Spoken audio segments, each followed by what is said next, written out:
पाकिस्तान ने भारत के साथ टेंशन बढ़ता हुआ देखकर अब गिलगिट बाल्टिस्तान के स्कर्दू एयरबेस को चालू कर दिया है, यानी कि ये एयरबेस अब एक्टिवेट कर दिया गया है, जहां पर पाकिस्तानी एयरफोर्स ने अपने JF-17 थंडर फाइटर जेट्स को डिप्लॉय किया और ये फाइटर जेट्स यहां से उड़ान भर रहे हैं।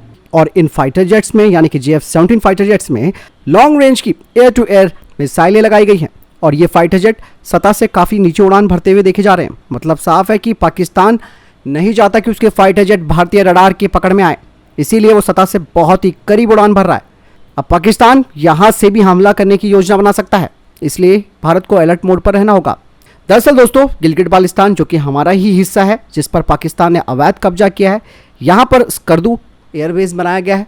पाकिस्तानी एयरफोर्स वैसे तो बोलती है कि इसका इस्तेमाल सिविलियन एयरपोर्ट के रूप में किया जाता है, लेकिन वो इसका मिलिट्री यूज़ करती है। और सबसे बड़ी बात यह कि श्रीनगर और लेह से इस स्कर्दू एयरबेस की दूरी मात्र 200 यानी कि 200 किलोमीटर से भी कम है। यानी कि यहाँ से सिर्फ उड़ान भरते ही 5 मिनट में ये फाइटर जेट भारतीय वायु सीमा में प्रवेश कर जाएगा। लेकिन प्रवेश करने का मतलब समझ रहे हैं आप, इस फाइटर जेट को अपने आप से हाथ धोना पड़ जाएगा, क्योंकि भारत ने अपने एडवांस एयर डिफेंस सिस्टम्स अपने बॉर्डर पर तैनात किए हैं। और S-400 तो भारत का वो सुदर्शन चक्र है, जिसे सुदर्शन चक्र नाम भी दिया गया है, वो इस फाइटर जेट के धज्जियां उड़ा देगा। और पाकिस्तान पिछले कुछ वक्त से स्कर्दू एयरबेस को अपग्रेड भी कर रहा था। दरअसल यहाँ पर उसने अंडरग्राउंड फ्यूल स्टेशन तैयार किया हुआ है, इसके अलावा उसने वेपन डिपो भी यहाँ पर तैयार कर लिया है। मतलब साफ है कि पाकिस्तान इस एयरबेस के जरिए जो सीपैक है उसकी निगरानी करना चाहता है।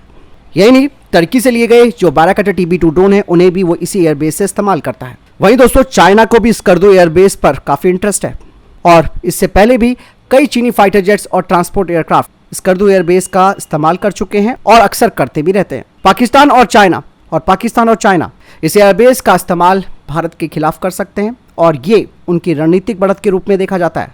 हालांकि भारत ने इस एयरबेस पर अपनी नज़र बना के रखी हुई है, हर हरकत की मॉनिटरिंग की जा रही है, क्योंकि भारत को भी पता है कि स्कर्दू एयरबेस भारत के लिए एक टेंशन का विषय बन सकता है। इसलिए भारत यहाँ पर काफ़ी अलर्ट मोड पर है और भारत चाहता भी है एक बार इनका फाइटर जेट हमारे एयर स्पेस के अंदर घुस के दिखाए। एक माकूल जवाब पाकिस्तानियों को दिया जाएगा, जिस हिसाब से पाकिस्तान इस वक्त भारत को धमकियां दे रहा है, न्यूक्लियर अटैक की धमकियां दे रहा है, भारत का भी जवाब बिल्कुल सीधा और स्ट्रेट फॉरवर्ड रहेगा। आपको पता भी नहीं चलेगा कि भारत सरप्राइज गिफ्ट इनको देगा।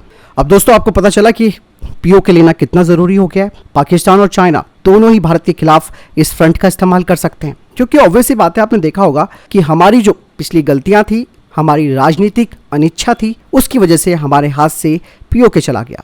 इसके अलावा भी चाइना ने किस तरीके से जमीन हड़पी, वो भी आप सब जानते हैं। अब इसका क्या कर सकते हैं, आप केवल मुकाबला कर सकते हो।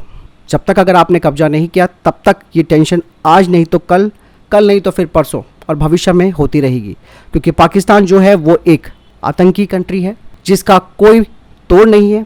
भले ही आप कितना भी इनको मार लो, ये ढीठ है, ये नहीं सुधरेंगे। फिलहाल आपको क्या लगता है, कमेंट सेक्शन में लिखकर जरूर बताइएगा। वीडियो को लाइक और शेयर जरूर कीजिएगा। जय हिंद, वंदे मातरम।